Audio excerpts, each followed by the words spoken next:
আবারও সেই শুক্রবার, প্রতি শুক্রবারের দিন যে খাবারের অনুষ্ঠান হয় জুমা নামাজের পরে, আজকে আপনাদের সেই দৃশ্যই দেখানোর চেষ্টা করব। আশা করি আপনারা দেখবেন। আসো, দেখতে পাচ্ছেন এই রিক্সাগুলো সব খাবারের জন্য দাঁড়িয়ে আছে।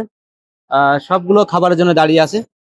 এই যে ভাইজান, আপনি খাবার তো নিছেন, তা আপনার কেমন লাগছে খাবারটা? আর এই কার্যক্রমটা কেমন? আল্লাহর রহমত হইছে। সে তো নিজের হাতে রান্না করে, কষ্ট করে। এটা তো দীর্ঘদিন ধরে। আপনি কতদিন আসছেন এখানে? আমি আজকে বিসমিল্লাহ, আজকে প্রথম। আজকে আপনার যদি সৌভাগ্য, আপনি আমি আজকে বিসমিল্লাহ, আজকেই প্রথম আজকে আসছেন। এদিকে আইছি বললে দেখি এত রিকশা দেয়া পরে জানলাম যে এখানে ফ্রি খাবার দেওয়া হয়। তাহলে আপনার জন্য দাওয়াত থাকলো, আরো লোকজন থাকলে আপনি নিয়ে আসবেন। আর আপনার এই পায়ের রিক্সা যারা চালায় তাদের জন্য ফ্রি খাবার প্রত্যেক শুক্রবার জুম্মা নামাজের পরে। ঠিক আছে, আপনার যদি দাওয়াত এবং আপনার লোকজন যদি থাকে দাওয়াত তাদের নিয়ে। এই যে ভাইজনরা আসতেছে আরো, আসুন আমরা সামনে দেখাবো কার্যক্রমটি। এই কার্যক্রমটি দেখানোর চেষ্টা করবো আপনাদের। দেখতে পাচ্ছেন এই সারিবদ্ধ যে রিক্সা আছে, এই রিক্সাগুলো আসলে ওই খাবারের লাইন, আসলে খাবারের লাইন এগুলো। এটা হচ্ছে পূর্ব রাজাবাজার। পূর্ব রাজাবাজার থেকে আসি আমরা। দেখাও এগুলো। আসসালামু আলাইকুম। কেমন আপনার এই খাবারের অনুষ্ঠানটা কেমন লাগে আপনার? ভালো। আর মনিবের ব্যবহারটা কেমন আপনাদের? সেরকম ভালো না? আপনারা তো সন্তুষ্ট যে বা যারা এই অনুদানটা দিচ্ছে দেশের বাইরে থেকে, বিশেষ করে প্রবাসীরা এই গানের বেশিরভাগ অংশ, সিংহভাগ অংশ আপনার দিয়ে থাকে, তাদের জন্য অবশ্যই দোয়া করবেন ইনশাআল্লাহ। এবং আপনার মতো মুরব্বী যদি থাকে আরো নিয়ে আসবেন। হ্যাঁ, প্রত্যেক শুক্রবার জুমা নামাজের পরে। আমি প্রায় 1 মাস হলে। 1 মাস? এটা কিন্তু আমাদের কার্যক্রম 1 বছর পার হয়ে গেছে। ওদার আগে? হ্যাঁ, 1 বছর না, 1 বছরের আগ থেকে শুরু হয়েছে কাজটা। এই খাবারের লাইন আসলে তারা এত দেখেন, এই যে সে খাবার তারা রিক্সাটা সিরিয়াল দিয়ে রেখে এই যে সুশৃঙ্খল ভাবে খাচ্ছে এখানে।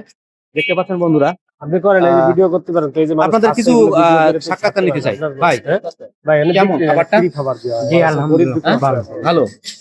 আপনারা খুশি তো? আলহামদুলিল্লাহ। আপনি কি পেট ভরে খেতে পারেন? হ্যাঁ ইনশাআল্লাহ। টাকা কি পান নাই? না না, আপনি পাবেন, খাস গেলে পাবেন, কোনো টেনশন করেন না। খাবার আছে, ওনার প্লেট ধুয়ে দিলে আপনি খাবেন। হ্যাঁ ভাই, আপনি কি আজকে প্রথম আসলেন? না, আরো খাইছি। আরো খাইছেন? আপনি কি পায়ের রান্নাটা কেমন হয় বলেন তো মনীষ ভাই? হ্যাঁ, খুব সুন্দর, খুব সুন্দর না? আবার কি কি খাবার দেওয়া হচ্ছে সেটা দেখাই। যেটা নিয়ম সেটা নিয়ম বেনিয়ম করে ভেজাল।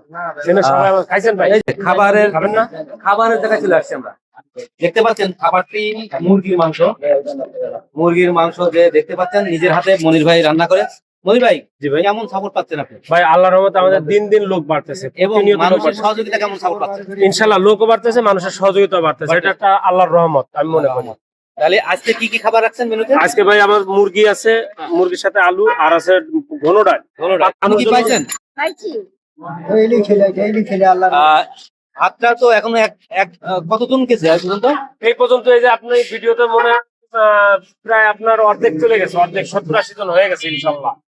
আর এই ভাতটা আপনার এখনো আছে? হ্যাঁ আছে, 70-80 চলে গেছে অলরেডি। জি, আশা করি আরো 70-80 খাওয়া যাবে ইনশাআল্লাহ। রহমতে নাকি 200 খাইতে পারে। এটা আমি আগের সপ্তাহে দেখছি এই জিনিসটা। যা আসলে আল্লাহ যে রহমত থাকে যার উপরে, আল্লাহ সন্তুষ্ট থাকে।